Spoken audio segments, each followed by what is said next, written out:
ప్రేమ రెండక్షరాల ఈ పదం ఎందరి జీవితాల్లోనూ వెలుగులు నింపుతుంది. కానీ అదే ప్రేమ కళ్ళు మూసుకుని నిర్ణయాలు తీసుకుంటే మాత్రం ఎంతటి ఘోరానికి దారి తీస్తుందో చెప్పే హృదయ విదారక ఘటన ఇది. కన్నవారిని ఎదిరించి ప్రేమించిన వాడే లోకమనుకుని వెళ్ళిన ఒక యువతి చివరకు అదే ప్రేమ ఇచ్చిన గాయంతో ఇద్దరు బిడ్డలతో సహా శవమై తేలింది. ప్రేమలో గెలిచి జీవితంలో ఓడిపోయిన పద్మ జీవితం తెలిసి తెలియని వయసులో ప్రేమించి పెళ్లి చేసుకుంటున్న వాళ్ళకి గుణపాఠం మాత్రమే కాదు, ఒక హెచ్చరిక లాంటిది. తెలిసి తెలియని వయసులో వచ్చే ప్రేమ ఎంతటి ప్రమాదకరమో పద్మ ఉదంతో నిరూపిస్తోంది.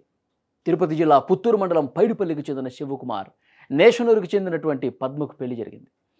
ఇద్దరిది ప్రేమ వివాహం. డిగ్రీలో ఉన్న సమయంలోనే వాళ్ళ మధ్య స్నేహం ఏర్పడింది. ఆ స్నేహం ప్రేమగా మారింది. తర్వాత పెళ్లికి పద్మ కుటుంబ సభ్యులు ఒప్పుకోలా. పుట్టింటి మాటను పక్కన పెట్టేసింది పద్మ. కులాలు వేరు, వాడు పని పాట లేని జులై, వాడిని పెళ్లి చేసుకుంటే నీ జీవితం అధోగతి అయిపోతుంది, వాడిని పెళ్లి చేసుకోవద్దు, జీవితం ఆగం చేసుకోవద్దు అని చెప్పి తల్లిదండ్రులు మొత్తుకున్నారు. వినలా. అతని వెంటే నడిచింది పద్మ. మీరు మా ప్రేమకు ఒప్పుకోలేదు, సరే వదిలేసండి, నేను అతన్నే పెళ్లి చేసుకుంటాను, అతనితోనే నా జీవితం అని చెప్పి మొండిగా వెళ్ళిపోయింది. తానే సర్వస్వం అని నమ్మింది.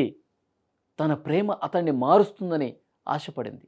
కానీ 5 ఏళ్ల సంసారం తర్వాత ఆమెకు అర్థమైంది, తను ప్రేమించింది ఒక వ్యక్తిని కాదు, ఒక అబద్ధాల పుట్ట, ఒక బాధ్యత లేనటువంటి వ్యక్తి, నిర్లక్ష్యం ప్రదర్శించే వ్యక్తి, కుటుంబాన్ని ఏ విధంగా పోషించాలో తెలియని ఒక మూర్ఖుణ్ణి నేను పెళ్లి చేసుకున్నానంటూ ప్రతి క్షణం బాధపడుతూ ఉంది. ఒక భర్తకు ఉండకూడనటువంటి ఎవరైతే, అసలు ఎలాంటి వ్యక్తి అయితే భర్తగా రాకూడదో అలాంటి వ్యక్తే నాకు భర్తగా వచ్చాడని చెప్పి ఆమె కుమిలిపోయింది.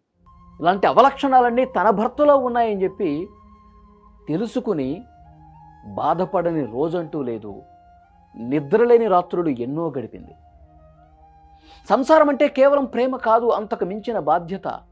ఇక్కడ శివశంకర్ ఆ బాధ్యతను పూర్తిగా గాలికి వదిలేశాడు.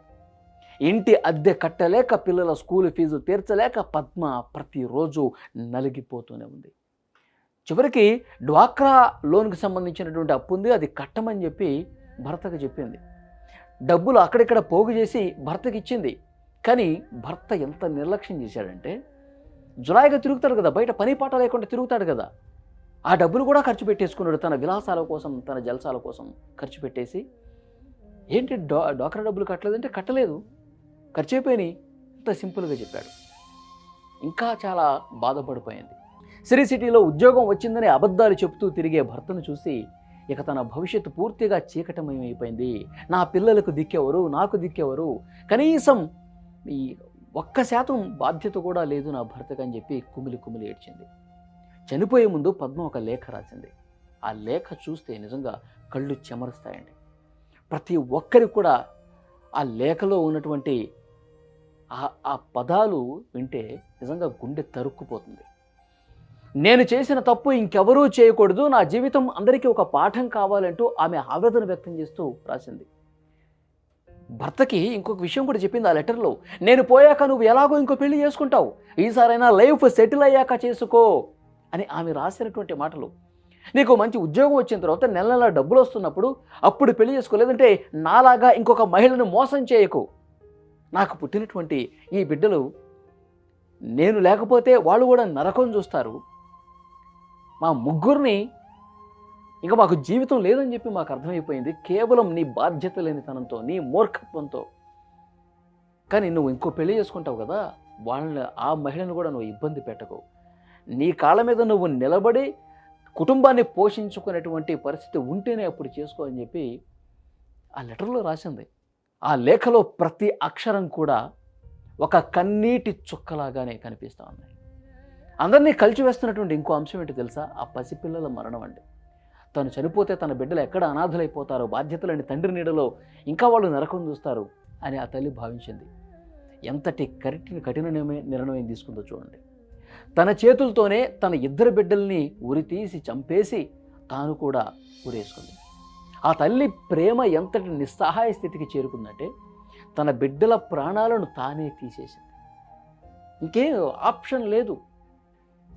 కానీ ఆ తల్లి చేతులు ఆ క్షణంలో అసలు ఏ విధంగా ఆ చేతులు వచ్చాయో కూడా అర్థం కావట్లేదు. పసిపిల్లలు స్క్రీన్ మీద మీరు చూస్తూ ఉన్నారు. ఒకరు 2వ తరగతి చదువుతున్నారు, ఒకరు యూకేజీ చదువుతున్నారు. అలాంటి వాళ్ళని ఇంటికి తీసుకొచ్చిన తర్వాత స్కూల్ నుంచి వాళ్ళిద్దరికీ ఉరేసి, కానీ ఆ చిట్టి గుండె ఎంత తల్లడిల్లిపోయి ఉంటుందండి. ఆ పాపల ప్రాణాలు పోయేటప్పుడు ఆ తల్లి ఎంత మనోవేదనకు గురై ఉంటుంది. కానీ ఆ పాపల ప్రాణం పోతున్న సమయంలో ఎంత విలవెల్లాడిపోయి ఉంటారు. ఎంత బాధాకరం చూడండి.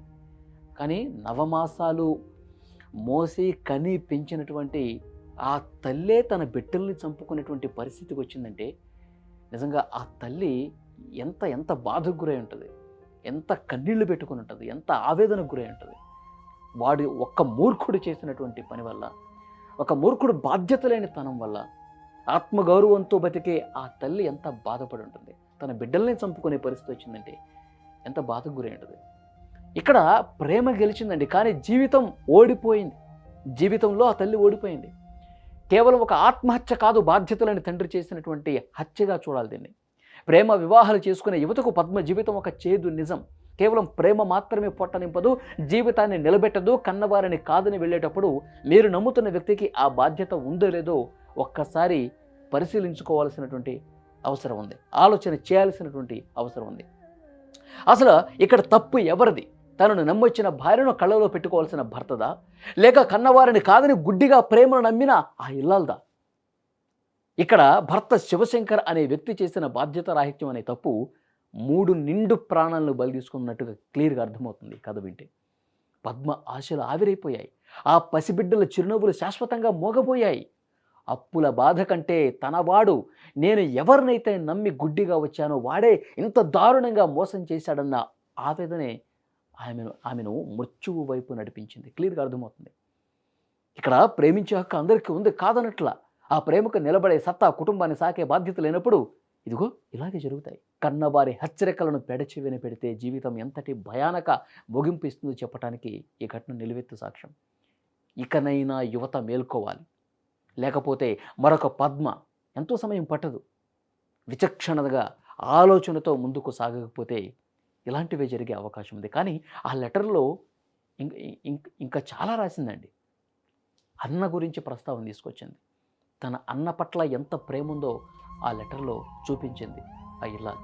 తను ఆ లెటర్ రాసేటప్పుడు తన భర్త నిర్లక్ష్యం, బాధ్యతలేనితనం చెబుతూ, అన్న ఒక్కసారి నేను చూడాలనుంది, నీతో మాట్లాడాలనుంది, నువ్వే ఒకసారి రా అని ఆ లెటర్లో రాసింది. 8 సంవత్సరాలు అయిపోతుందన్న నిన్ను కానీ తల్లిదండ్రులను కానీ చూసి మాట్లాడి, నేను మూర్ఖంగా నేను చేసిన తప్పే, కానీ నువ్వు అడిగే ఒక్కొక్క ప్రశ్న ఒక్కొక్క శూలంలాగా నా గుండెల్లో దిగుతుంది. నువ్వు అడిగే ప్రశ్నలకు నా దగ్గర సమాధానం లేదు. ఈ చెల్లెల్ని ఒక్కసారైనా పాప అని నోరారా పిలువన్నా అని చెప్పి ఆ లెటర్లో ఆ పిచ్చి తల్లి రాసింది. ఆ అన్నే ఆ 3 శవాలను చూసి గుండెలు బాదుకుంటూ లెటర్లో నా ప్రస్తావన తీసుకొచ్చింది. కొన్నేళ్ల పాటు అన్నా చెల్లెళ్ళ అనుబంధం అతని కళ్ళ ముందు తిరిగిందండి. చాలా అంటే చాలా బాధకి గురవుతున్నారు ఆ తల్లిదండ్రులు కావచ్చు, అన్న కావచ్చు.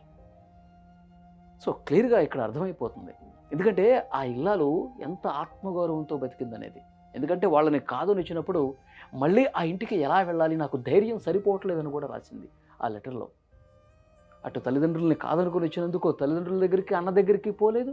ఇక్కడ వీడేమో మోసం చేస్తూ ఉన్నాడు, అబద్ధాలు చెప్తా ఉన్నాడు, ₹1 సంపాదన లేదు, 2 ఆడపిల్లలు, వాళ్ళని ఏ విధంగా పెంచి పోషించాలన్న బాధ్యత లేదు. వీటి మధ్య సతమతమైపోయి ఇంకా నా జీవితం పూర్తిగా అంధకారం అయిపోయింది. ఇక్కడ ఈ లోకంలో నాకు ఇంకా బతికే పరిస్థితే కనిపించట్లేదు కనుచూపు మేర అని ఆ లెటర్ రాసి తన తల్లిదండ్రులను అన్న పేర్లు ప్రస్తావించి వేరే లోకానికి వెళ్ళిపోయింది. చాలా బాధాకరమైన విషయం. నిజంగా బాధ్యత లేనటువంటి వ్యక్తులని అసలు ఏ విధంగా చూడాల్సిన అవసరం ఉంది? ఇంత మూర్ఖంగా నన్ను నమ్మి వచ్చిందే ఒక ఆడపిల్ల, ఆమెను ఎంత బాగా చూసుకోవాలి, తన తల్లిదండ్రులను, తన ఇంట్లో పెద్దవాళ్ళను కూడా కాదనుకొని వచ్చిందే, నన్నే నమ్మి వచ్చింది కదా, తనకి కనీసం కష్టం తెలియకుండా ఏ విధంగా నేను చూసుకోవాలన్నటువంటి బాధ్యత పూర్తిగా విస్మరించిన వాడిని ఏం చేయాలి చెప్పండి? ఏం చేయాలి? అలాంటి ఒక మూర్ఖపు భర్తని, ఒక సైకో మెంటాలిటీ ఉన్నటువంటి భర్తని ఏం చేయాలి చెప్పండి? తప్పకుండా ఈ వీడియో మీద స్పందించండి. మీ అభిప్రాయాన్ని కూడా కామెంట్ రూపంలో తెలియజేయండి. నేను